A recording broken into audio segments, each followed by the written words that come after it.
लोगों से मिले, आज समस्याओं के पूछते रहे और साथ में ये भी पूछा कि क्या मैं यहाँ से चुनाव लड़ूं? नहीं, ये नहीं पूछा कि चुनाव लड़ूं। लोग कह रहे हैं चुनाव लड़ने की बात, उसका आकलन एक आज असेसमेंट हमने किया है और वो जनसुराज के सभी संभावित प्रत्याशियों के लिए है।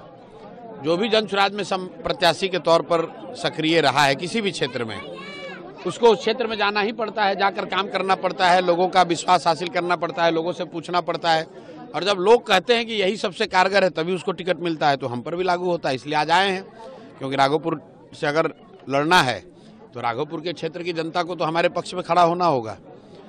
और आज जो देखा है, समझा है, वो जाकर कल पार्टी की बैठक है उसमें रखेंगे।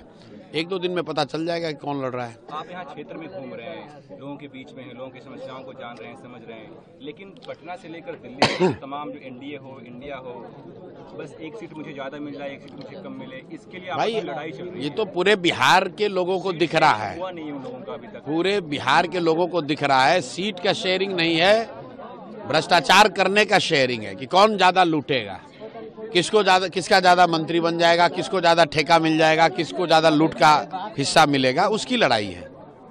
और वो स्वाभाविक है, चलेगी, अभी कई दिनों तक चलेगी, क्योंकि बिहार उनको मालूम है कि भाई एक बार हम अपना गठबंधन वगैरह बना के आ जाएंगे, फिर जनता को बेवकूफ बनाएंगे। कोई जात के नाम पर बिक जाएगा, कोई हिंदू मुसलमान बन जाएगा, कोई 5 किलो अनाज के लिए वोट दे देगा, कोई 500 रुपए के लिए वोट दे देगा। लेकिन अगर ये लोगों ने किया तो मैं आपके माध्यम से बिहार की जनता को ये बताना चाहता हूं कि भाई तब अगले 5 साल भी इसी कुव्यवस्था में जीने के लिए तैयार रहना, फिर दोष किसी को मत देना, फिर ये नहीं कहना कि बिहार में बहुत भ्रष्टाचार है, क्योंकि भ्रष्टाचारियों को अगर आपने वोट दिया है तो कल वो जीत कर आएंगे दोबारा चुनाव के बाद तो और ज्यादा भ्रष्टाचार करेंगे, और ज्यादा आपका लूटपाट करेंगे। तो हर हालत में जिन लोगों ने भ्रष्टाचार किया है उनको आपको हटाना है।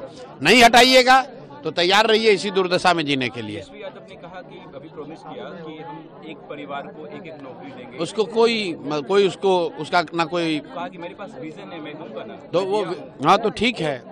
तो 78 साल के बिहार की देश की आज़ादी के बाद बिहार में 26 लाख के आसपास लोग नौकरी करते हैं और उस 78 साल में 18 साल तो तेजस्वी यादव और राजद की सरकार रही या उस सरकार के बड़े हिस्सा रहे हैं।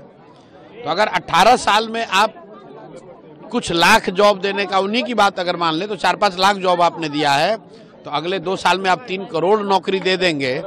इसका तो बस एक ही मतलब है कि या तो आप मूर्ख हैं या सबको मूर्ख बनाने की कोशिश कर रहे हैं।